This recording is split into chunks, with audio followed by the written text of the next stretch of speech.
Why do we always feel like everyone else is living their best life while we're stuck on the sidelines?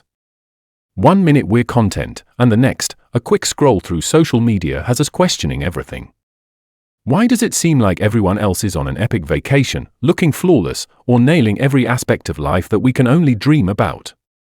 Why does their new job promotion, perfect family photos, or stunning new home suddenly make us doubt our own choices and achievements?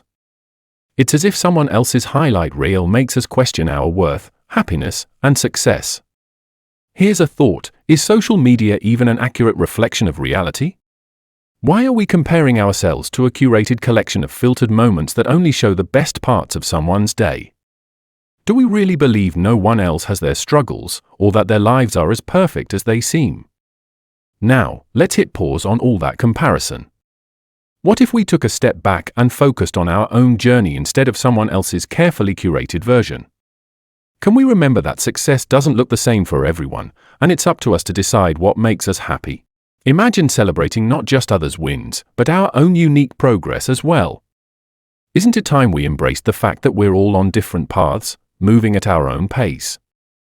Life would feel a lot lighter without the constant pressure of comparison, wouldn't it? After all, comparison is known as the thief of joy. Why let it rob us? Why not appreciate what we have and who we are right now, in this very moment? Now, let's bring this idea into focus with a classic story, the parable of the talents from Matthew 25 verses 14 to 30. Picture this: a master is going on a long journey and decides to hand out some hefty sums of money, called talents, to his 3 servants. The first servant gets 5 talents, the second 2, and the third just 1. He tells them to manage this money wisely while he's away. Here's where it gets interesting. The first 2 servants are financial wizards. They invest and double their talents, making the most of what they've been given. But the third servant? He's paralyzed by fear. Afraid of losing his single talent, he buries it in the ground and does absolutely nothing. When the master returns, he's thrilled with the first 2 servants who used their talents wisely and rewards them handsomely. But the third servant? The master is not pleased. He scolds him for being lazy and fearful, taking away his talent and giving it to the more productive servants. So, what's the real lesson here?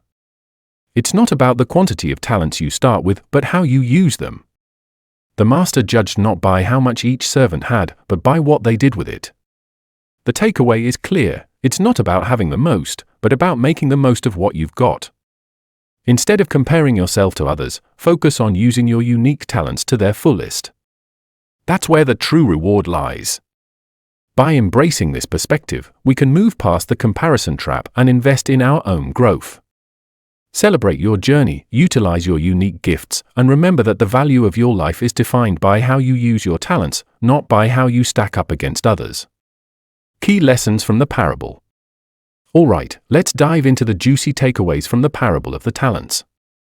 Buckle up, because these lessons might just flip your perspective on comparison and self-worth. First up, don't get tangled up in what others have. Remember, the servants weren't judged on how much they started with but on how they made use of their talents.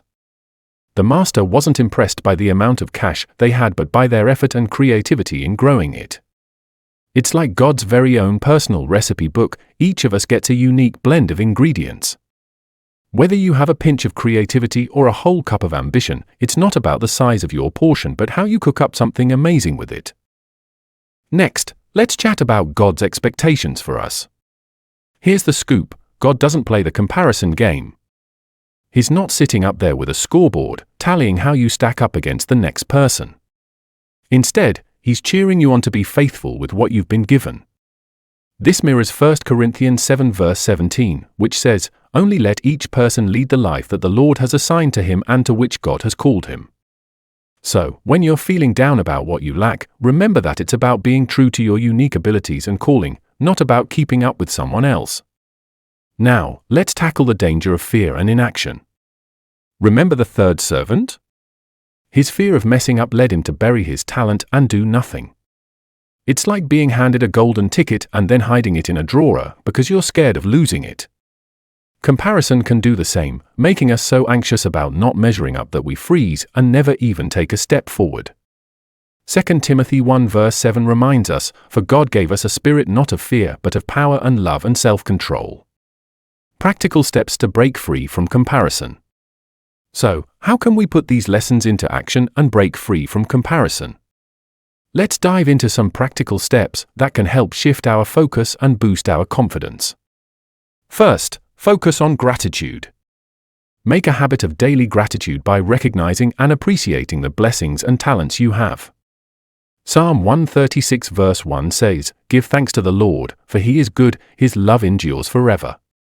By regularly acknowledging what you're thankful for, you'll shift your focus from what others have to appreciating your own unique gifts. Next, trust God's timing. Everyone's journey is different, and God's plan for each of us is unique. Jeremiah 29 verse 11 assures us, "For I know the plans I have for you, declares the Lord, plans to prosper you and not to harm you, plans to give you hope and a future." Embrace the idea that your path is unfolding exactly as it should, and trust that God's timing is perfect for you. Finally, use what you have. Don't let comparison hold you back from taking action. Whether your gifts are big or small, put them to use and start making a difference. In 1 Peter 4 verse 10, we're reminded, "As each has received a gift, use it to serve one another as good stewards of God's varied grace." By focusing on using your talents rather than comparing them, you'll find more satisfaction and fulfillment in your journey.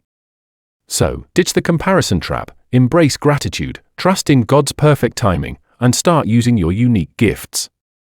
Your journey is uniquely yours, and that's something to be celebrated, not compared. Let's wrap this up with one final truth: you are incredibly valuable in God's eyes. Your unique gifts, talents, and journey were designed with purpose. Ephesians 2 verse 10 says, "For we are God's handiwork, created in Christ Jesus to do good works, which God prepared in advance for us to do." That means there's no need to compare your life to anyone else's. Your path is yours alone, and it's beautiful in its own way. Now, here's the challenge for you this week: focus on your personal growth and purpose. Step away from the comparison trap and lean into your God-given abilities. Ask yourself, how can I multiply my talents this week? What can you do to invest in your gifts, no matter how big or small they may seem? Don't let fear or envy stop you from making the most of what God has entrusted to you. Remember, the world needs what you have to offer.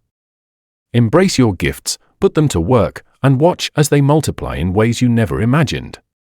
It's time to stop hiding and start shining.